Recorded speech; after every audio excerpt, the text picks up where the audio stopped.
All right. Well, White House Press Secretary Karine Jean-Pierre slamming Republican governors who are sending migrants to blue cities and blaming the Trump administration for the border crisis. Listen to this.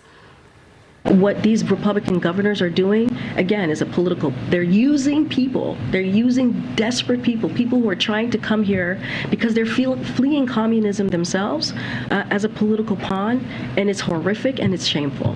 What we have been doing is doing the work that wasn't done by the last administration. We are fixing a broken system. It is not like turning the light switch on. It is going to take some time. Okay, Texas Congressman, House Foreign Affairs Committee member, and House Homeland Security Committee member August Pfluger is here. Congressman, it's great to have you here. You do plan on introducing new legislation that's going to pay cities and states back for the cost of busing the migrants from the border to other cities in the U.S. But I got to ask you about this comment from KJP that we just listened to. She's blaming the Trump administration. I'm sorry, that's the Trump administration that was building a wall along the border? That's rich to me.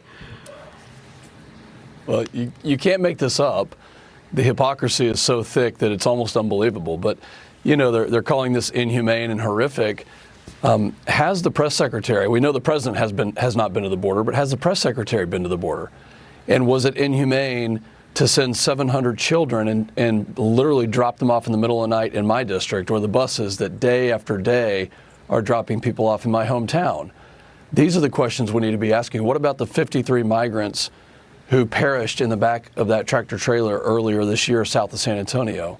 You know, it's just so hypocritical to hear the press secretary, the White House, and others blame the Trump administration when what they're doing is actually making the situation so much worse, to the tune of 4.2 million people, 66 of whom have matched up to the terror watch list. Well, because President Biden made it clear, and it's being broadcast all over Central and South America, that the U.S. is open, come on up. And that's created this huge disaster, which they're finally referring to, as a crisis now after, 2 years? But talk about this legislation that you're introducing about the payments, because obviously it is very costly for these buses to be sent up to New York and Chicago and obviously the Martha's Vineyard landing that we've just talked about this week. I mean, how is that going to work, and what does the legislation do exactly?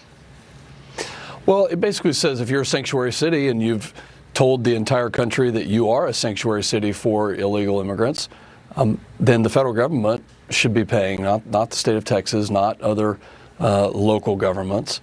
And, you look at what happened in Martha's Vineyard, and again, the press secretary is saying that this is, some sort of political game. It's not.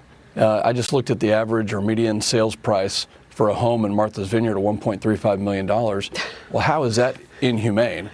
Do they want to send them back to the bridge in Del Rio? I mean, I think that's what they're suggesting. So, the federal government has abdicated their responsibility to secure the border, and they need some skin in the game, and that's what this legislation would do. Let me ask you real quick here, because the county commissioner, this is Keith Chattanova of Martha's Vineyard, basically has branded Florida Governor DeSantis. He called him a fascist. Okay, but he also has been quoted as saying that he has that's a haven for migrants. That they should. He said that in the past. Now he's changing his tune. So Governor DeSantis is a fascist for sending him migrants when he has said, "Oh no, it's a haven. We're definitely a blue city, and we welcome these migrants." So which is it with this guy? Who knows? I mean, the hypocrisy has no end with these folks that think that they're going to call out the policies on one side of it, and then when it actually is facing their communities, well, it's a crisis. At 50 people, probably in the time that we've done this interview, we've had 50 people cross just in Eagle Pass or Laredo or McAllen, and that's the truth of the matter. So 50 people to Martha's Vineyard, a couple hundred to New York.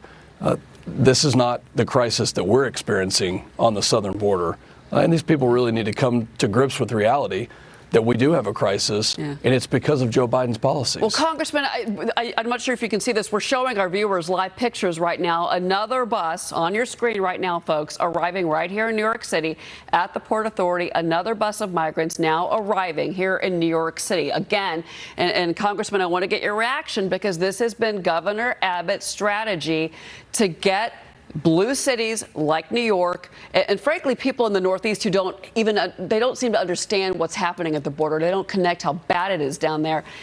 Now he's saying, okay, we're going to keep sending these buses. Your governor is going to keep doing this. Your reaction?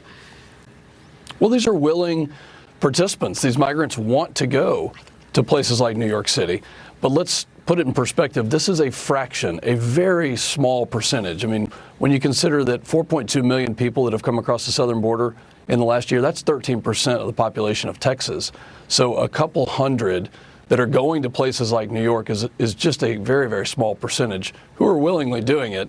Yeah. And these mayors think that when they previously say that we're a sanctuary city, or the governor says that they have sanctuaries inside their states, that doesn't mean something. It does. You've told the entire country that you're willing to accept illegal immigrants into your locale. Yeah, my colleague Tiana Lowe is with me on set here in New York. Go ahead, Tiana.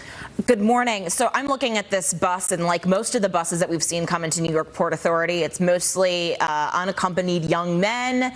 And unlike that plane that went to Martha's Vineyard, where we know were all Venezuelan immigrants, we don't know where a lot of these immigrants are from. I'm curious, as much as I enjoy seeing, Kathy Hochul reaping what she sows, a lot of these sanctuary states reaping what they sow, is there any concern about security, about the origins of where these migrants come, history of crime? I know the White House has specifically cited COVID concerns, but realistically, is there any crime concern about displacing these migrants from the border and making them harder to trace? Well, there's security concerns all across the United States with it. That's something that I have been sounding the alarm on for the last year and a half, because we do know, like I mentioned, 66 have matched the terror watch list. Thousands are associated with criminal gangs and other organizations, over 300 with MS-13 alone. And so, yes, that is a concern, and I think that's been the major problem. So it's not fair for them, for these problems to be just residing along the southern border. We all, as the United States, have to come together to secure the border. That is the federal government's responsibility. So absolutely, it's a concern, and we need to get a hold of it, and that's the president's responsibility. Yeah, Congressman Pfluger, it's great to have you here. We appreciate your time this morning. Again, as we see a new round of live pictures coming in, showing these migrants arriving here in New York City. And Joe Lonsky, I want to take this to you because, Eric Adams, the mayor of New York City, says that New York is at a quote-unquote breaking point. A breaking point with a few hundred migrants that have showed up in a multi-billion-dollar city. He's got $1 billion budget, but it's at a breaking point in New York. Are you kidding me? It's an absolutely ridiculous statement, my goodness. Let's not forget that as these illegal immigrants come into the United States, this makes matters worse for low-skilled labor, unskilled labor already in the United States as far as wages are concerned. This is helping to rein in wages, maybe depress wages, and making it all the more difficult for the